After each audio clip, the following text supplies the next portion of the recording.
Hi and welcome to the Philosopher's Games. Today we will have a closer look at difficulty in video games. When people talk about difficulty, Dark Souls is mentioned often and sometimes even used as a synonym for difficult games. But what exactly is difficulty? During my research for this video, I came to the conclusion that this topic is tied to what actually makes a game a game. So to answer the question, we need to ask another one first. What is a game? A game is a concept of interactive entertainment and learning defined by a set of rules that confronts players with game mechanical problems or a task that is to solve. For example, Tetris. More and more stones in different forms are falling down one by one, and you have to move and rotate them and bring them into some kind of order. If you do it right, you avoid reaching the top of the screen, which will prevent you from losing. So solving some kind of problem is key to a game, but only one part of it. The other one is not solving the problem, the failure. I like this definition I first heard from Total Biscuit. A game has always the option for the player to fail, directly or indirectly. Very explicit, like a game over screen, or very abstract and only implied. For example, in Monkey Island, you can hardly go game over, but if you don't solve the puzzle, you are not moving on. You know, as long as you don't solve it, you are challenged and in a state of failure. In some games, those failure states become very abstract and are almost non-existent. This definition is also by no means perfect. But with this thought, we can create a definition for difficulty. If we think about it, difficulty seems to be tied to the probability of success or failure. A game that has a high difficulty is a game that has a high probability for you to not succeed. In a difficult game, you will maybe see the game over screen more often or get stuck on a certain part. In contrast, in an easy game, the probability of success is higher, and here we find another element, the challenge. If a game has no challenge because it's too easy, it can happen that the game becomes boring and not fun. If a game is too challenging, it can become frustrating. It's an essential part of game design to balance this out, and game developers probably have to find it out for every game they are making anew. Also keep in mind that perception of difficulty is very subjective, since different players are good at different things. And this is also connected to what kind of players a game will attract. All this doesn't sound really groundbreaking, and it really isn't. Since this is a very general definition, let's have a look at some more specific concepts and a few examples. The first I call quantitative or numerical difficulty, and the term is probably not the best, but let me explain. One possibility to increase difficulty is a simple increase or decrease of your rule set's values. For example, a time increase or limitation. When you increase the duration of a challenge that requires a continuous effort, it is more likely that the player will make a mistake. For example, increase the HP of an enemy. Even if something is a simple task, if you have to repeat it 100 times instead of 10, at some point the player will make a mistake. And that increased the difficulty. The inverted concept would be a time limit. The player has to make his decisions faster because he can run out of time, forcing him to make mistakes. In addition, he also fails when the time runs out. This, but also difficulty in general, are tied to the number of allowed mistakes. Back in the day, some games gave you only 3 lives, with you being dead in one hit. That made those games quite difficult. You can often read that older games from the 80s or 90s were so difficult. Well, a big part of it were definitely arcades. Obviously, arcade games wanted the player to fail often, so he throws in another coin. They were designed with this in mind. You can see how this evolved if you look at the games we play today. With games being more tolerant for mistakes, they became more accessible for a wider audience. If we look at, for example, some AAA titles or the mobile market, we often see games that are not very challenging or just fun little time wasters. I call the next one qualitative difficulty. This is much harder to design and to explain. It is about giving a problem a new quality or changing it at some point, so the player is suddenly experiencing something new, not knowing how to react to the new situation. A good example are phases for bosses. You are doing well and suddenly the boss enters his true form and gets, for example, new attacks. You now have to figure out how to deal with the new situation, which again increases the probability of failure, but not necessary by just changing numbers. Of course, Dark Souls would be an example for this, but it's obviously not the first game that has done this. Probably one of the first should be the original Dragon Quest from 1986. Spoiler, after you beat the final boss, he transforms into his final form, a dragon. By the way, should you know an earlier game, feel free to mention it down in the comments, I would like to know. If we look at the Souls series, Dark Souls 3's tutorial boss is another good example. He mutates into this strange being and suddenly it's hard to tell where is his front and where his back. He gets new moves and behaves differently. It's interesting how such an old concept still creates great moments in video games 30 years later. Keep in mind that both mentioned concepts to create difficulty are important and are also often connected to each other. Also, both types of them probably need to be present and balanced out against each other to create a fun challenge and with this a good difficulty for the player. But let's have a look at another concept. The next concept I would call indeterministic difficulty. That means the situation or problem the player has to solve always changes in unpredictable or partially unpredictable ways. You could say RNG.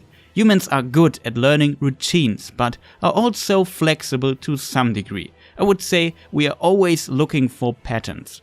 Failure becomes likely if a player has to deal with too much RNG, and with that, difficulty increases. You can reach frustration very fast if you let players deal with perfect RNG all the time, especially if you force them to react in split seconds to events that are totally random, like some boss mechanics in I Wanna Be the Boshy. It's hard or impossible to learn RNG, and with too much of it, players won't feel any progress. If a game uses RNG, a player will try to find patterns that work most of the time. So the game needs to be designed in a way that the player can find those or has tools to manage probabilities. Some games move the RNG aspects into specific areas where it's easier to deal with them. If you confront a player with too much randomness, a game can feel unfair and not skill-based, which can be frustrating. That's why deterministic and consistent outcomes are often preferred. A very impressive example that does this very well is Darkest Dungeon. On one hand, you have a lot of unpredictable events, but they only happen in controlled areas of the game, and it gives you tools to handle those random outcomes. Also, the appearance of an event is in most cases predictable, and with this you can plan and manage the probabilities. So you could say Darkest Dungeon is a game to learn handling RNG, and it does it very well. It can still frustrate you, but it also lets you feel progression. In addition, it challenges and rewards you. There's also a somewhat hybrid form I want to mention. Some patterns seem random at first because the player is not used to them and doesn't recognize them, but they are actually always the same and determined. Some games of the so-called bullet hell genre are an example for this. Next will be the concept of decision making and consequential difficulty. To solve a problem in a game, players have to make decisions, and all previous mentioned concepts manipulate that decision making. For example, in this new area, enemies have suddenly more HP as before, so I need to do something, like increasing my damage, or fights will become longer and more difficult. Decision making itself is tied to the number of options a player has. The more freedom a game offers, the more decisions you can make. Of course, freedom is always hard to implement and often requires some kind of simulation. Interestingly, the number of options can be tied to difficulty, because if a game lets a player do whatever he wants, the solution a player decides for can be one that is not optimal. If the player doesn't find a different solution, the game becomes more difficult. The recently released The Legend of Zelda Breath of the Wild or the original Deus Ex are very good examples for this. Another closely related concept is consequential difficulty, or maybe just call it complexity. If a game's decision making is complex, a decision you have done before has influence on other decisions you will make in the future. Complex games like League of Legends or Dota 2 are good examples. If you make few, not optimal decisions early in the game, your chances of winning the game can dramatically decrease, and with that, the difficulty of the game increases. And this can happen without the player even knowing, because an average player cannot always predict the decisions that he needs to make in the future, resulting in poor early decisions. Often a player needs an incredible amount of experience and understanding of the game to predict the quality of his early decisions. And that is why very complex games that have depth in their decisions are often considered very difficult, because it's hard to foresee the consequences of a decision. This kind of difficulty also needs to be carefully balanced, because players need to invest a lot of time into learning about those possible consequences. If it's unreasonable without having fun, a game can become frustrating too. Interestingly, many niche titles use this kind of difficulty. This leads right into something I would call hidden options, which is more a special case of the previous ones. Classical adventure games like Monkey Island often use this. You are confronted with a puzzle and there's only one, or let's say a few solutions to it, but it isn't really obvious and you have to think or use trial and error to find the solution. Depending on how well you hide this option and how well you describe the puzzle or give hints, you change the difficulty. As always, you can easily frustrate the player and he will never find the solution, or don't challenge him enough because it's far too easy. And the last concept to create difficulty I want to mention is the lack of knowledge. Some may call it the burden of knowledge. It's related to the hidden options. In more complex games, it is often necessary to have a tutorial and explain mechanics to the player. But you can bring the player to fail by not telling him about it. Another possibility would be to implement something the player won't see coming. Dark Souls is very good at this. For example, you go up these stairs and suddenly a boulder or a burning barrel rolls down and eventually kills you. You can call it unfair, and it somehow is, but it also somehow isn't. This failure resulted through a lack of knowledge, but you can gather or learn this knowledge. The next time you know that you have to dodge the barrel, you learned and improved, and this feels great. Maybe the boulder isn't the best example, but this also works with game mechanics. When I started with Dark Souls, I had no idea what all those stats do, but I found out over time, and with this, suddenly many problems and struggles with the game were just gone. And this is the great thing about this concept. Humans learn, and you only struggle for a limited amount of time, until you close the gap in your knowledge. But of course, if you hide very complex mechanics that are too hard to find out, you will frustrate the player. A well-designed learning curve is very important for this concept. Dota-likes also have this, but more as a side effect because of the immense complexity. It's impossible to teach the player all of it at once. He has to learn it over time. These are just a few examples of how you can create difficulty in games. Often developers combine multiple of them and balance them out carefully to create a game that is challenging.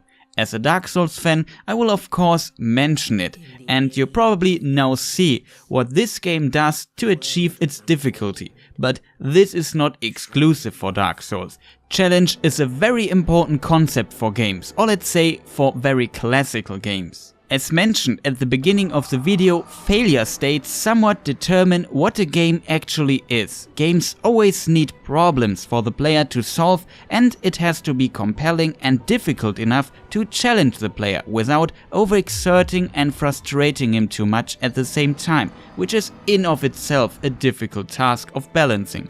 That is also dependent on the target audience.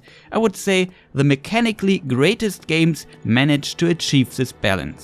Now, at the end of this video, I want to share one last thought on why the right amount of difficulty for the right player can result in fun.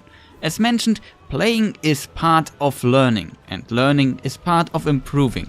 That is, from my perspective, a fundamental part of being a human. So we improve by solving fictional problems without consequences to become better. Maybe to prepare for possible situations in our real lives, or just because we are curious. Considering this, I would interpret a challenge that is too easy as not learning, and with this not improving. And that is not fun. This works in the other direction too. A problem that we can solve shows us our own limitation, and we are still not improving because we can't solve it or feel that we have to learn something different first. And that wraps up my video. I hope I could share some of my thoughts and research on difficulty in video games and game design. For this video I tried to be more compact and shorter. You see how well that worked. There is much more that could be said about difficulty, and I cut many things out, but I think it's still a nice overview. I really like doing videos like this and would love to do more, even though they are a lot of work. If you're interested, let me know and maybe do the YouTube things, or follow me on Twitter for updates. Thank you for watching and goodbye.